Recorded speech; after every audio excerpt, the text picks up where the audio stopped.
Hi, so this is Alicia. I'm a psychologist. And I'm Chuck Pezeshki. I'm a professor of design in the School of Mechanical and Materials Engineering and the director of industrial engagement for the Boylan College of Engineering and Architecture. And also, I'm a complex systems theorist that does work on understanding how empathy basically creates the rational mind. Okay, so let's see. So today I thought about another question to interview you. Well, because for most people, when they think about empathy, they think about the mother say to the child that's injured, say, "Oh, it must hurt." And so, how would you link empathy in an industrial product design process? And why is that important? Well, one of the interesting things about talking about this, of course, is people's preconception of empathy, which is usually more related to sympathy, which is the example that you just showed. So they think of it as appropriate affective emotional response as opposed to the actual connecting process that empathy is. And in order to really kind of get a deeper understanding, you have to remember that empathy is really kind of split up into three, four, five, what I actually say is five different levels. And it starts at the bottom with mirroring behavior, which is I yawn and you yawn. So if I go, Hmm.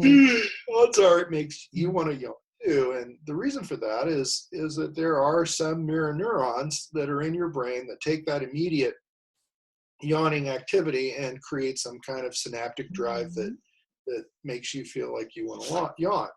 So it's very, very instantaneous. Timescales are very, very short, almost instantaneous. When you move up to the next level, you get kind of closer to the mom soothing their child, which is if they hurt your feet. And the literature calls that affective empathy.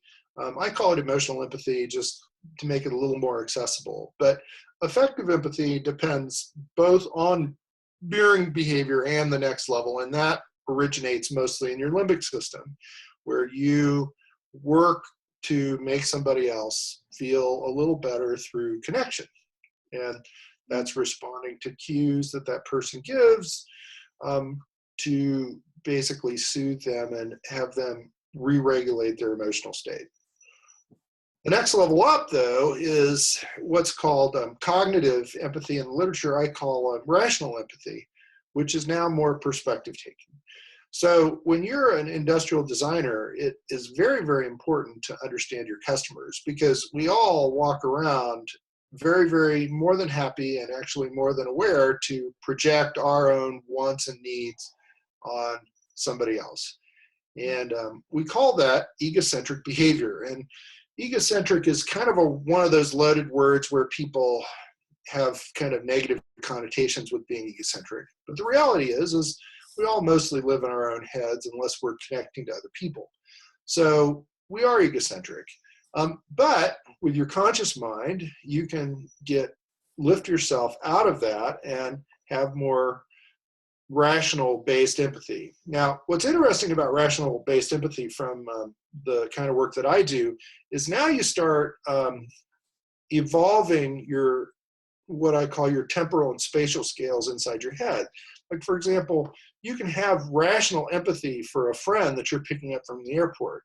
Let's say I'm in Seattle and you're flying back from China and it's 8 p.m. Well, if I have rational empathy, I can use my conscious mind to say, if they're getting off the plane at 8 p.m., their stomach might be on China time, which is 8 hours, actually 16 hours further, but 8 hours back, which is noon. So I can say, hey, you know what? I'm going to have a sandwich for them so that they can eat something. And that's a function of not even seeing their face or feeling sympathy for them. Now, of course, those other parts of the behavior, the mirroring behavior, the emotional empathy are scaffolded into that. I don't want that person to feel hungry. Because you know how hungry you feel. That's right. Yeah, so you remember the feeling of hunger, you remember the feeling of feeling disoriented, traveling between the time zone. So to some degree, your body has to remember that. And Right. I then mean, your you're linked rational mind has to to make your own connection. sensation. Yeah. And experiences that are stored somewhere in your, somewhere in your brain, in your cerebrum. So yeah, so for a product design, it becomes very, very important to really get out of your own self and think about how other people feel. And that's the beauty of the conscious mind, is that you can project forward and kind of get that larger sense. Absolutely. And so this is like a rough kind of a division of the empathy, right? But like you say, the first thing, the most important thing is about connection. And Yes. so again, it's coming back to between people to people, a person and a person. How do these two person build a sense of connection that will allow them within themselves and between these two person can have this very fluid informational flow among the body, the feelings, and the cognitive part of our brain, that it can actually have an integration, which is what we talked about in our previous video, the integration within an individual or being able to build some synergy in a design team. And so I think I just want to put in my 2 cents there. Yeah, well, and I think that that's a great insight. I mean, where you're leading with that is that it's actually a process that takes time. Yes. So when you Yes. meet somebody, so mirroring empathy is immediate. So you yawn, I yawn. We have physiological somatic responses that hook together. Mm-hmm. Um, Rational empathy or cognitive empathy, whatever you want to call it, though, takes time to develop between two people. For example, a rational empathetic response might be, I know that this person likes to eat ice cream at 1 p.m. And so you bring them ice cream at 1 p.m. That's far more developed, but it's reinforced by, if you bring them ice cream at 1 p.m., then you watch their smile on their face, and they say thank you, and there are all sorts of other dialectics that are followed that enable you to build the concept of trust, which is also a key element of more evolved empathy.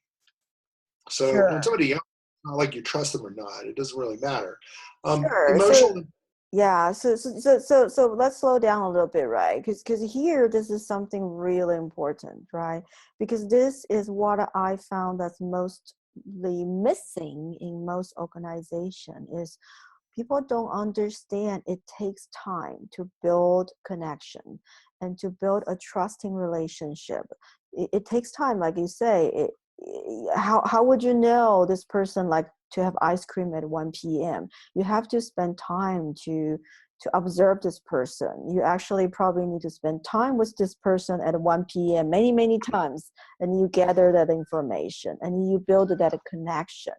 And right? You need and to share yeah, experience. I think that's yeah, also the very important part, is that yeah. you need to share autobiographical experience, because if you share that experience, then actually you both are part of the same story.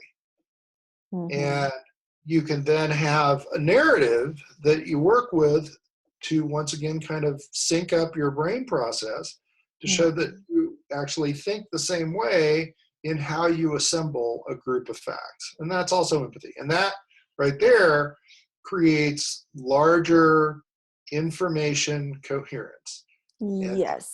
those same principles apply then to product design, because once you have that synchronization of experience, then you as the designer can take that memory back and think about how you're going to design, because now their experience is your experience.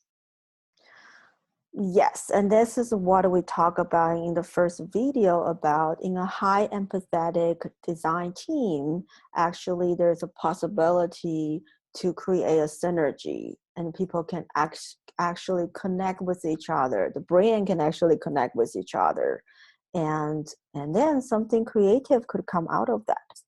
Okay, so I think that's enough for today. Thank you for your time, and we are going to end our interview today. Anything else you would like to add before we finish? I think we should return back to that idea of Mm-hmm. how a high performance design team works, because I think it's Mm-hmm. really important to understand that, and maybe that Mm-hmm. can be the subject of our next conversation. All right. Sounds good. Okay, bye.